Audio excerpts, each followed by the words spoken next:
Hi, Ella. Hi there, how are you? Thank you. How are you doing? Not bad, thank you. Ella, thank you so much for joining us on the Nexus Talks podcast. For people that might not know anything about you, can you please introduce yourself and tell us a bit more about what you do? Yeah, sure. So my name's Ella. I am a award-winning finance expert, but I specialize primarily in insurance. So that is safeguarding people's wealth. I'm kind of the person that coaches my clients and puts in place insurance, helps build their credit score. Insurance ranges from on a personal basis, so individuals, or on a corporate level, so for larger companies, and sort of incorporating it into their employee benefits. But the main thing is kind of safeguarding people's wealth. If there's anything that's going to be left behind, we're making sure it's in the right hands and that there's enough of it to be left behind. Is this what you always wanted to do? You know something? If you had told me when I left university that I would have had my own business and I'd be working in finance, I would have been like, whatever. I graduated from university studying fashion promotion, fashion marketing, essentially.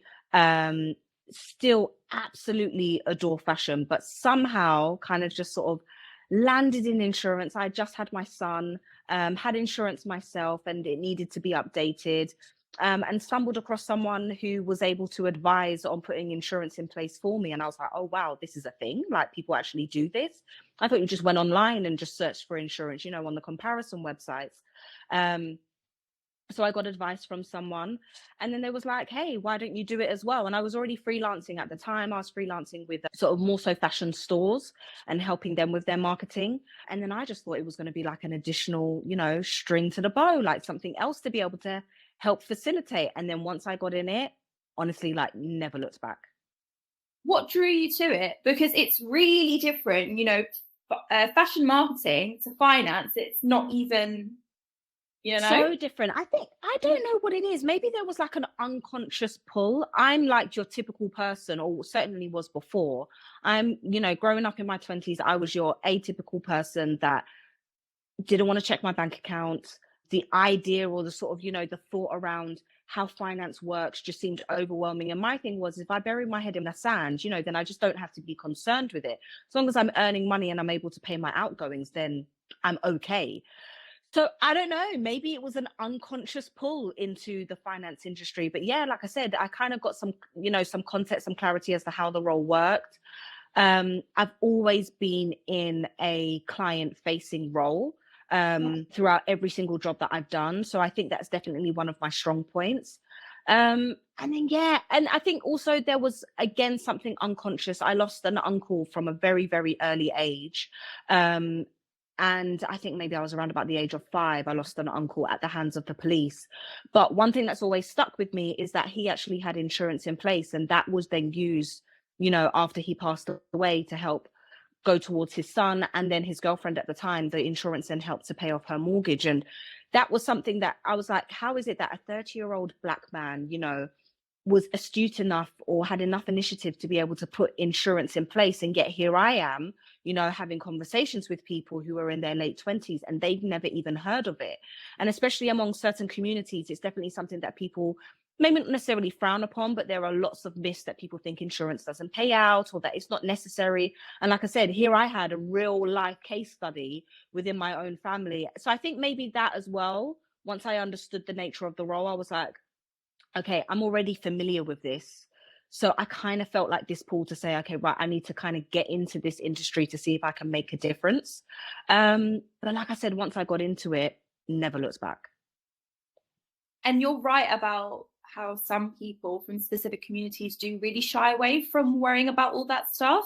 Yeah. I don't think anyone in my family, I'll be honest, has any sort of form of insurance apart from their car insurance. But what Yeah. you're talking about, I don't think that's really something they've explored. So it's Yeah. really interesting that you look at it from that perspective. So let's talk financial myths then, Ella. What are the top Okay. 3 financial myths that you hear from your clients?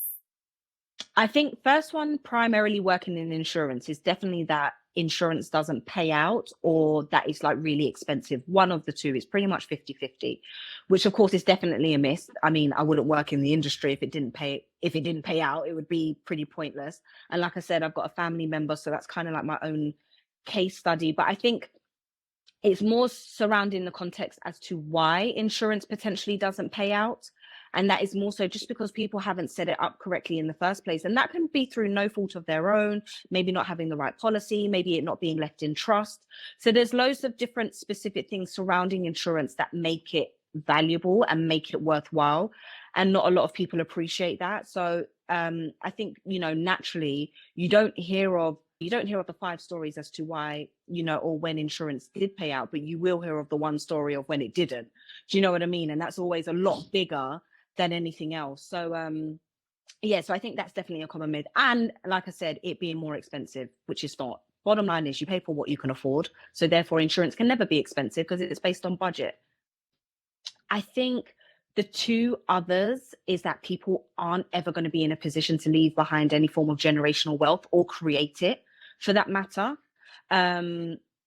People can be under the impression that I think when it comes to generational wealth, people kind of consider the sort of tax bracket that to leave income behind, anything over £325,000, that's considered generational wealth because that's what the government see as, the minimum earning or the minimum amount that you leave behind before they then, consider any form of inheritance tax. Right. And people think, oh my gosh, how am I going to be in a position to leave behind like £325,000? As crazy as it sounds, it is a lot easier than you think. Just because I think we're in a society and we're in an age now where earning money is actually a lot easier than it ever was before. Don't get me wrong. We're in a cost of living crisis. Inflation is at an all-time high. Getting on the property ladder is extremely difficult. But when we think of things like social media, when we think of new roles that people are taking advantage of, when we think of, side hustles and multiple income streams, earning money now is easier than it ever was before. Before it was frowned upon if you jumped from role to role, whereas now people aren't really staying in positions longer than 18 months to 2 years. So that's why I say earning money now is a lot easier than it ever was before. So therefore being able to create wealth is a lot easier than it ever was before. And I think the third one is that finance doesn't have to be boring or finance doesn't have to be overwhelming. It feels like that because people just don't know. But then the minute they get into it, it is really, really empowering. And I try and just encourage people to just read as much as they can or to have conversations with experts, finding a person who kind of suits your needs, suits your tone of voice, suits the way in which you appreciate learning. And honestly, like finance can be great. I love earning money. I'll put my hands up. I love earning money. I love teaching people about money. I love equipping people with the tools to want to earn more money. I think finance is fun, but of course, if you're not comfortable with it, it's going to feel like the most daunting thing ever. You're right. And also, as you said, it's about finding the right outlet to explain it to you. Because even if someone was interested, most of the time it's really complex jargon. And as you said, the myths, all of that as well, it would be like, oh, well, they don't pay anyway, and where am I going to earn that money? So I completely understand what you're saying, which is brilliant to hear from you that you're doing this, because I'm already more open to learning more about it. I'm like, what the hell is happening here? Yeah, definitely. And I think that it's a common reaction. Everyone's response is, what on earth, or how does this work? And like you said, there is so much financial jargon that people have to try and decipher and try and work out how this, before they have to understand the language before they can even understand how it applies to them. So that in itself is just, naturally, and especially when like we were discussing before in terms of attention spans and things like that. If you think about going about your day to day, you got to get up, you got to go to work, you got to earn money, you come home, then you maybe, start to relax depending on what your circumstances are. Some people have children, some people don't. But then it's kind of like routine within the household. Where do we now fit time in to read and dissect any form of financial jargon, to then work out how it now applies to us, to then now go and find the tools to all the resources to now better our own financial circumstances, it's a minefield. It's a minefield. And the journey feels so far ahead and feels so long and overstretched. Then actually people just shy away from it. Totally. And I also think unless you've had an experience within your family or with your friends, you never think you're going to be in a position where you need to worry about it now. It's always something that you think is either not going to happen to you or you'll be fine. Yeah, absolutely. I say to people all the time, 9 times out of 10, people learn about their finances through consequence. And that is, you know, blowing the budget, losing a job, maybe getting sick and not having enough income, losing something, getting into debt, credit cards, whatever it is, poor credit score. 9 times out of 10, people learn about finances through consequence. But my thing is, why is it that something bad has to happen before we can then learn from it? Because yes, of course, naturally, it's kind of like, you know, a kid. If you can't hear, then you must feel, so to speak. But when we think about the impact on us financially, if we can't hear or we can't understand, then we must feel, what does that impact look like? And for some people, that could be really dire consequences. And also as well, it's the feeling that if I've suffered a consequence once, I never want to have to encounter that again. But sometimes that can be counterintuitive. Some people might think, oh, well, then you'll learn everything to do with finance and you'll never encounter that issue again. But not always the case. Some people just then, you know, shy away from it so much because they're just so scared and so overwhelmed that the consequences, we then actually then become comfortable, you know, and we think that actually this shortcoming that I've learned to live with is as best as it's going to get. You know, a poor credit score, that's just how it works. I'm not entitled to credit cards. I'm never going to get one.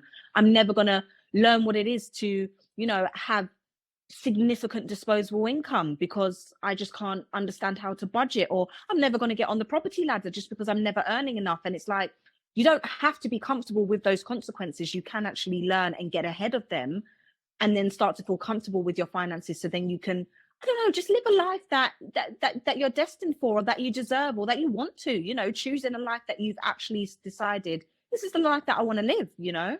Yeah. It's moments like this and these conversations where I'm like, this is the kind of thing we should be learning in schools. These are the things that we should be teaching. Yeah. It's not what our kids are learning now, because this is about impacts everyone. And I can just see how passionate you are about it. Like, it's really coming out of you, firing. Once you get me going, I'm like, I can't stop. I want to absorb as much as I can from you today, to be honest. And what popped into my mind is a lot of people that listen to this podcast are entrepreneurs, freelancers, and in that industry, in that world, it's the famine and the feast. You know, you're not always having regular income. What kind of advice would you give to people in those positions from a financial point of view? I think when you're freelancing, first thing to establish is that you're going to have business expenses and personal expenses. And a lot of the time that gets blurred. So I think it's very, very key to understand that, you know, and I'm not necessarily talking about lunch or petrol or things like that. Yes, of course, some of that is going to be classified as a business expense, but it may be, for example, software, you know, the Adobe suite, Photoshop, Illustrator, whatever it is. It might be MailChimp, email marketing, social media ads, etc. There are certain things that are naturally business expenses that are core and relevant to you being able to earn the income that you earn, or being able to earn more income.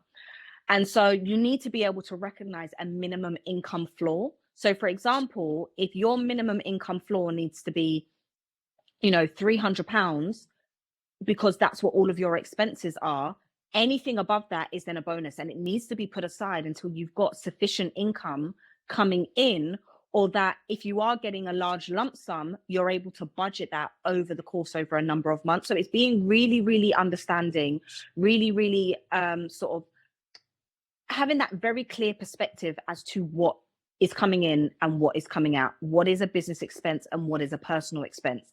Because the reality is you need to cover those business expenses to be able to continue to earn income.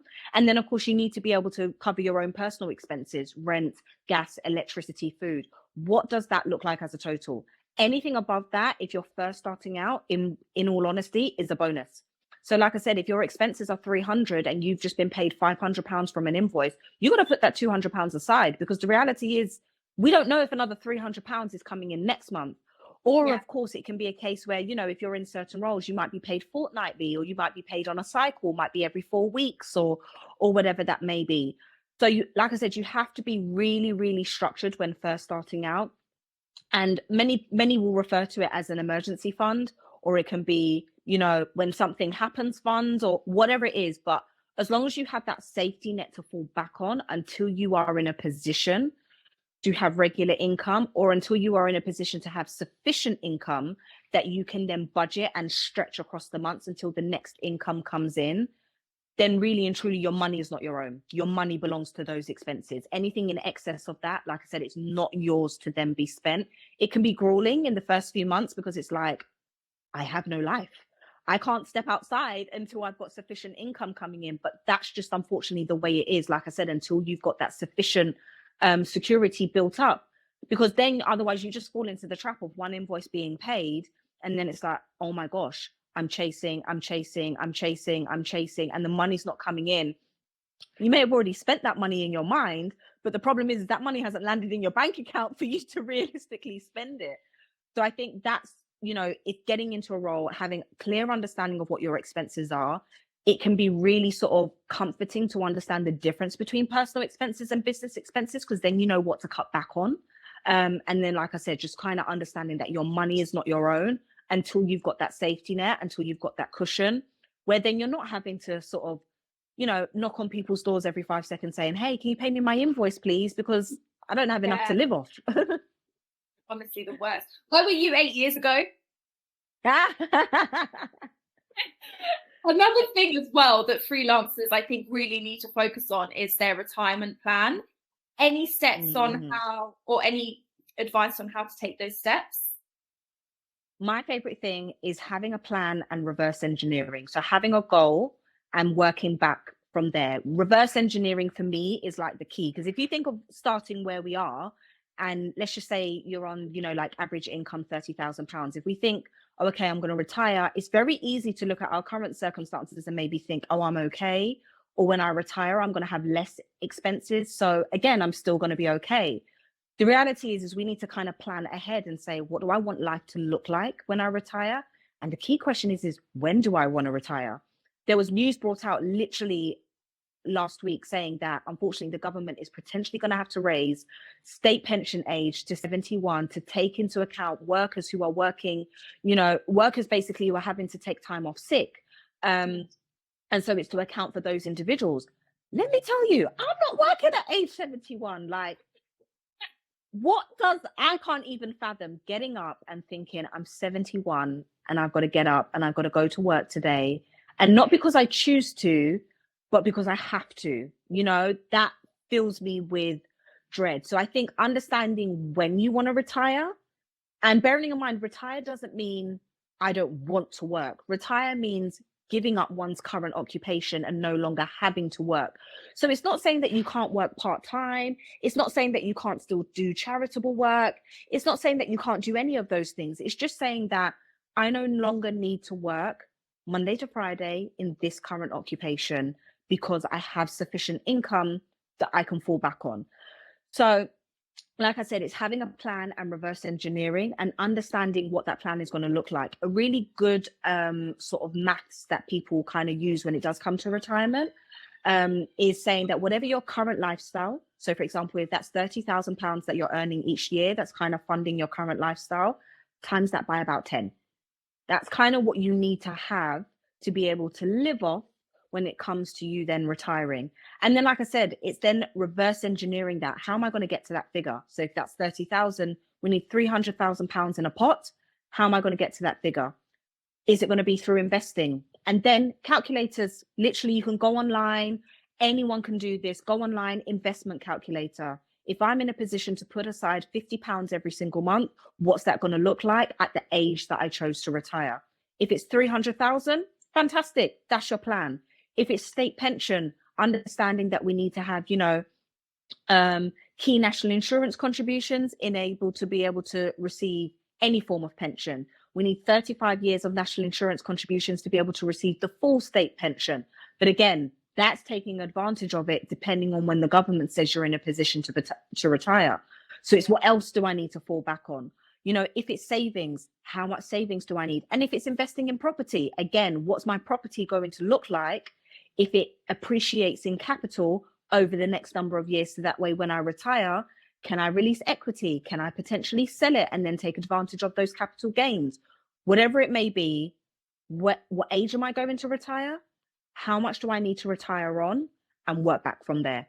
And if you need help with getting that plan in place, go and speak to someone, because again, sort of demystifying and sort of breaking down the complex understanding as to how it all works can be difficult. But as long as you are steadfast in where you want to be, you're already halfway there. Amazing. And are there any tax benefits or government programs that freelancers could be taking advantage of to help them save for retirement? Not so much. I mean, there are ISAs that people can take advantage of, but the main one is going to be a SIP, because theoretically, if you're freelance, then chances are you're self-employed. And so the main one is going to be a self-invested pension. And I say to people, getting on board with that as quickly as possible.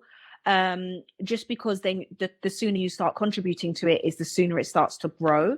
And of course, there's going to be different things that, with you investing into a self-employed pension, the tax benefits when it comes to you filing your tax returns and things like that. Or if you're taking dividends from a limited company, but you're taking a certain amount of income and then pouring that back into a pension, it can be tax efficient. So, but the main thing is that if you aren't paying into a pension through your workplace, then you want to be investing into a pension definitely yourself, and that's a self-invested pension. And there are different platforms that can manage that for you, that you can go and have a read and sort of, that can kind of take the stress of you having to worry about it so much. But I definitely say getting on board with it as soon as possible, but not relying on one source. A pension is a pension. There's investments as well, stocks and shares, ISAs, index funds, ETFs, again, can be incredibly complex. But there are platforms that can take advantage of that for you. But the main thing is having a plan, because it can be all well and good saying to myself, I want to take advantage of investments, I want to take advantage of a pension. And we forget that in order to take advantage of those things, that means making a contribution to them every single month.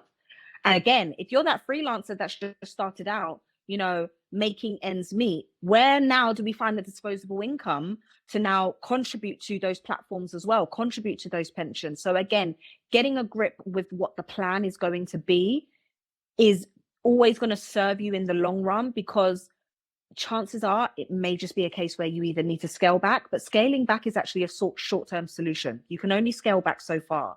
Earning more income is actually going to be sometimes a long-term solution that is then going to be able to serve you in the long run. Brilliant. Thank you for explaining. And you mentioned that you've got to go to the right platforms. Any specific platforms you recommend for people to go to? Because there'll be people listening to this that have no idea where to start. Platforms can be Hargreaves, they can be Lansdowne. There are independent platforms as well that you can use, like if it's directly with the provider, Aviva, Royal London, or it can just be a case of like Female Invest. That's a great one for women. But literally, if you just Google different platforms, not cryptocurrency platforms, just financial platforms. There's others, Wealthify. There's many out there. And I usually say a lot of them will come with like a free trial, but a lot of the time it's just kind of having a look at the platform, seeing if you're able to digest that information. If you can get a coach, have a conversation with one, because they might be able to sort of break down those terms that the platforms may overwhelm you with. But yeah, otherwise it's literally just a case of Googling, having a research, having a look around on the platform and just seeing how comfortable you are. Thank you, Ella. Now, you are, of course, an entrepreneur yourself. You said you work you work one-on-one as well. Yeah, one-on-one, definitely. Any stories that stand out to you, or any experiences that stand out to you from your previous clients? Yes, I do have one particular client. I do have a couple of clients, beg your pardon, where I think their main thing is definitely entrepreneurs and freelancers as well. I have one in particular. She had a very ambitious plan. She wanted to buy her own property. And essentially, we kind of just needed to work out what mapping out that route for her looked like. And she was actually able to develop a whole nother income stream by the time we had finished working together that she just hadn't considered. She had a couple of clients that she worked with, that she drew her salary from, and etc. And actually, it turned out that she didn't just have to rely on those 2 clients. There was other services that she was able to utilize, where she was able to take on other individuals and then gain more income. And again, it was just mapping out that difference. Like I said, reverse engineering. If you want to buy a property, I got her to map it out. Like, if you work with me, you need to understand, like, literally what it is that you want. And the vision has to be so clear, right? So plain, so specific. So, you know, I was like, go on Rightmove. I want you to go on Rightmove. I want you to research the type of property that you want to buy, the area that you want to live in, and then we're going to reverse engineer. So she came to me and it was like, all right, so if this is the property that you want to buy, this is the deposit that you need. So we need to start looking at your tax returns to see if you're making sufficient income or if you're bringing in enough income a month. And like I said, there was definitely a shortfall there. She was able to, but the time frame in terms of her being able to buy her property, like, again, feasible. And again, like I said, with anyone buying into property, it's not to say that it's not feasible. Why people think, sorry, I beg your pardon, that it's not feasible. But the reality is a lot of people aren't patient. So if there is a disposable income and you're in a position to put that aside, you're going to be in a position to buy a property. The reality is, it's just going to be where you're buying that property and how much that property is worth.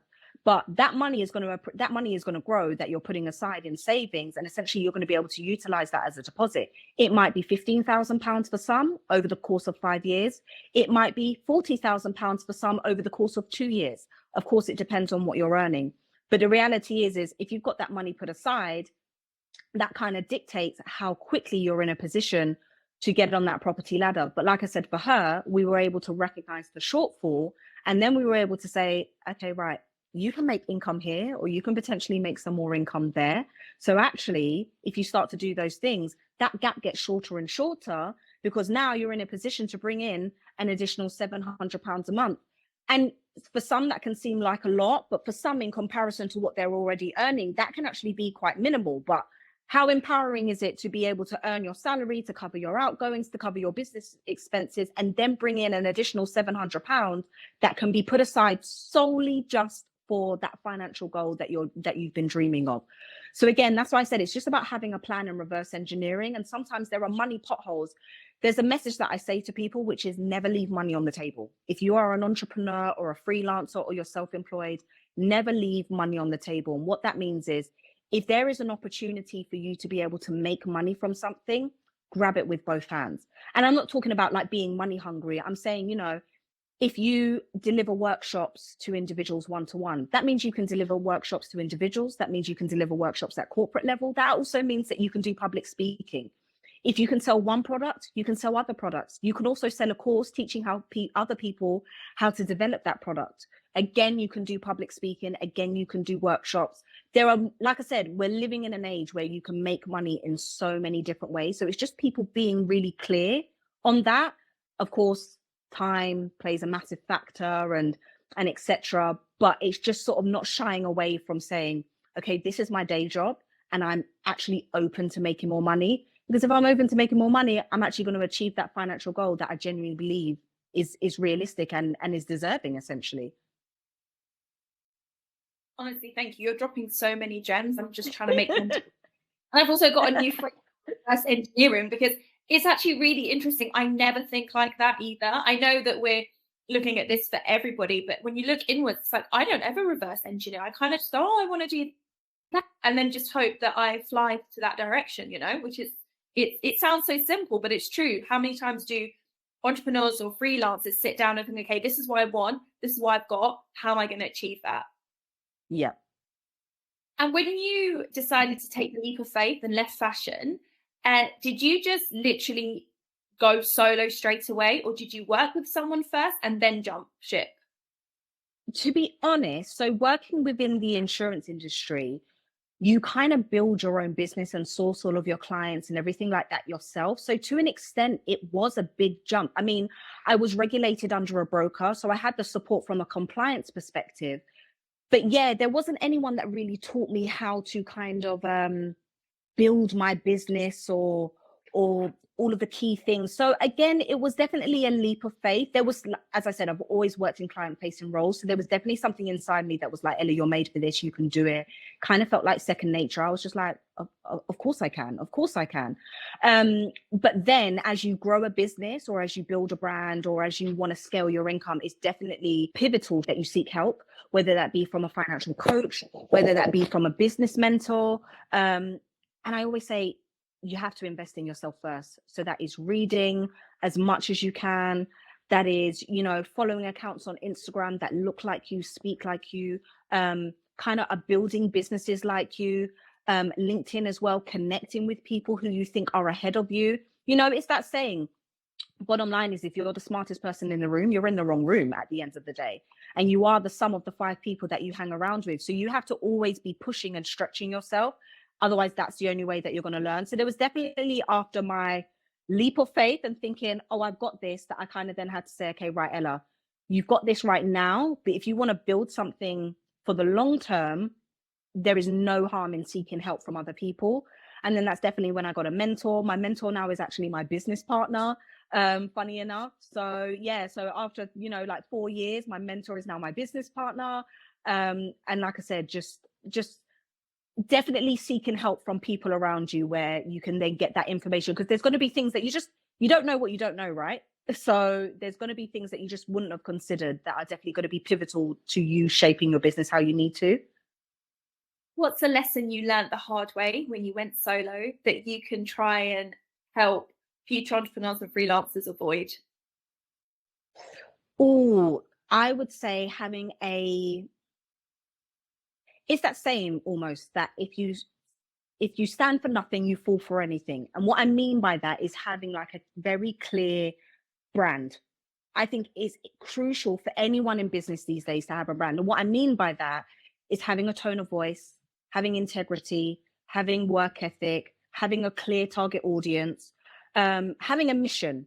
If you've kind of got a very clear message as to what you are trying to achieve, then, or what you are trying to do, or the impact that you are having, then it's going to be really, really easy for you to, I'm not going to say sail through business, but it's going to be really easy for you to sort of move from project to project, opportunity to opportunity. Because if you don't, then essentially you're never going to know where you're at. So for example, in terms of target audience, if you don't know who you're catering to, then it can be really tricky to sort of manage your business, because of course different clients are going to require different things. It could just be simply down to age. Catering to people in their mid-20s is very different to catering to people in their early 40s. If you're dealing with one-to-one clients, then that can be very different to dealing with people at corporate levels. So again, whilst I'm saying you can make multiple streams of income, it needs to be really clear that you understand who your target audience is. And again, what your ethos is to your brand, or what your ethos is to your business, just so then that way you maintain integrity.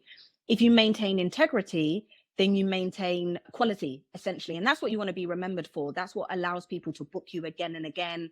That's when it allows you to make an impact, a long-lasting impact on people.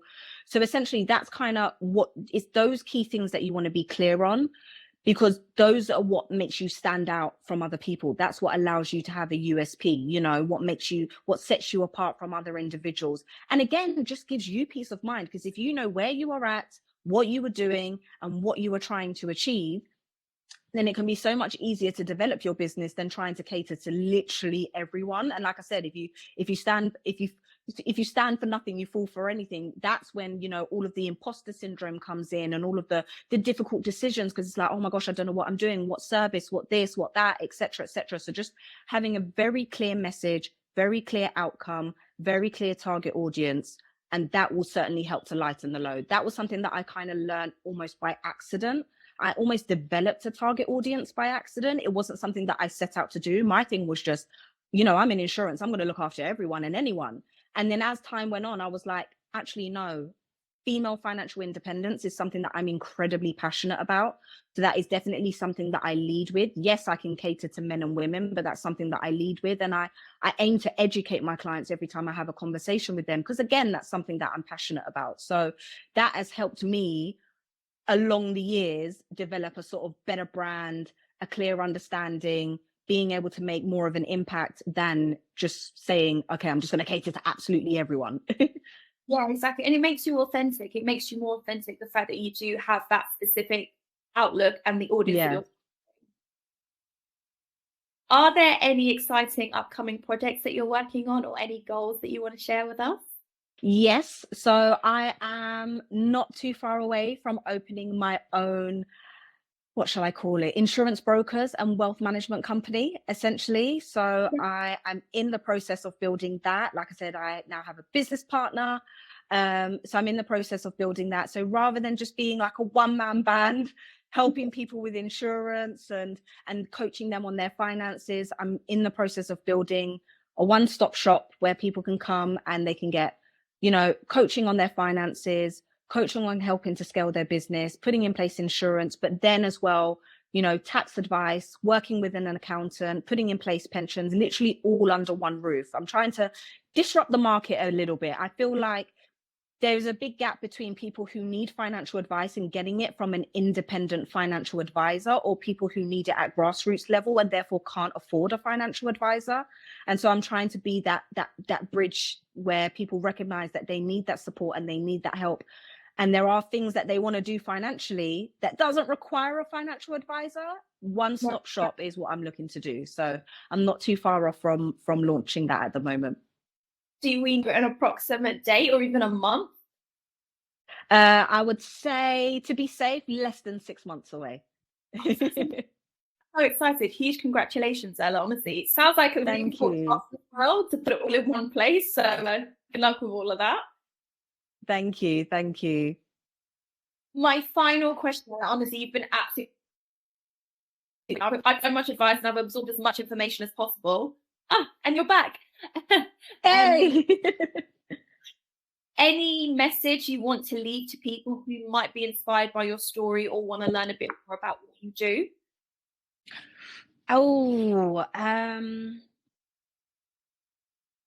I would say a message would just be, it's a quote funny that my friend absolutely adores. She drums it into my head like literally every other day, and it's feel the fear and do it anyway. Like literally, because you know what is the worst that can happen? If you start building a business and it gets too tough, quit. And I know that sounds crazy, but quit. Move into something else. Do something else.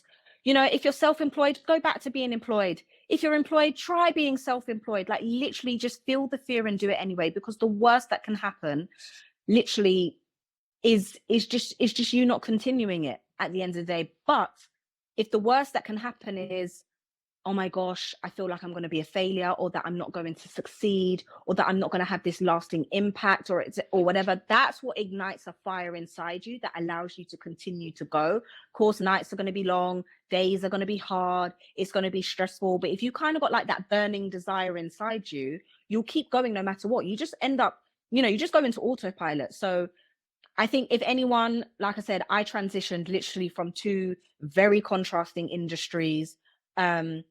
If I can do it, I'm a mother as well of a 4-year-old. I own my own home. I say all of these things to say that it is achievable. And my financial journey has not been linear by the slightest, but it's just to say, feel the fear and do it anyway. Yes, we learn by consequence, but if you can absorb as much knowledge prior, you'll probably, chances are, avoid consequence. But just the feeling and the outcome when you're doing something that you genuinely love doing is second to none. Like you can't beat that. You can't compete with it in any way, shape, or form. So just find what you love doing, get into it, feel the fear, do it anyway, and just enjoy the journey. Where can people find you or connect with you? So I am on my website, ellainsures.co.uk, on all social media platforms, Instagram or LinkedIn primarily, and that is Ella Ensures. Or they can drop me an email, office@ellainsures.co.uk. My door is always open. Ella, you have been absolutely amazing. I feel kind of bad that we've even absorbed this much, because honestly, you've given us some major gems that is going to make for a brilliant episode. Honestly, like this was so great. It was really, really lovely to chat with you.